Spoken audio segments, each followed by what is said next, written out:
Hi అందరికీ నమస్తే. నేను మీ దేవిదాస్. మీరు వీక్షిస్తున్నారు దా స్టడీ స్టూడియో.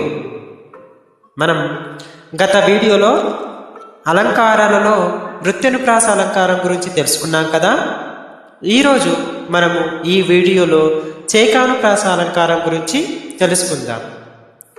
ఓకే, చేకానుప్రాస అలంకారం అంటే పద్యమునందు గాని గద్యమునందు గాని రెండు హల్లులతో ఏర్పడే పదం అర్థభేదంతో వెంటనే వస్తే దానిని చేకానుప్రాస అలంకారం అంటారు.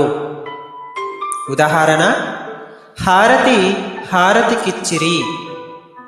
రెండవ ఉదాహరణ, నందన నందన నీకు వంద వందనాలు. మూడవ ఉదాహరణ, సుందర దరహాస వదనము. ఇక్కడ వదనము అంటే ముఖం అని అర్థం.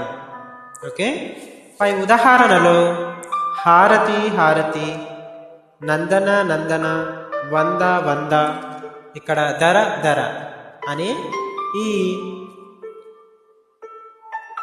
హల్లు రెండు హల్లులతో ఏర్పడే పదాలు అర్థభేదంతో వెంటనే వచ్చాయి కాబట్టి ఇది చేకానుప్రాస అలంకారం కిందికి మనం చెప్పుకోవచ్చు.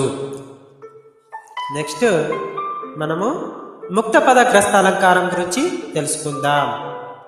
ముక్తపద గ్రస్త అలంకారము అంటే పద్య గద్యాలందు విడిచిపెట్టబడ్డ పదభాగాలను వ్యవధానం గ్రహించి చెబితే దానిని ముక్తపద గ్రస్త అలంకారం అని చెప్పవచ్చు. ఎలాగైతే ఒక ఉదాహరణ చూద్దాం. సుమతి నూతన మదన మదన గతురంగ పూర్ణమణీమయ సదన సదనామయ గజరదన. రెండవ ఉదాహరణ చూద్దాం. విద్య వల్ల వినయం, వినయం వల్ల యోగ్యత, యోగ్యత వల్ల ధనం, ధనం వల్ల దానం, దానం వల్ల సుఖం లభిస్తాయి. ఇవి ఈ వీడియోలో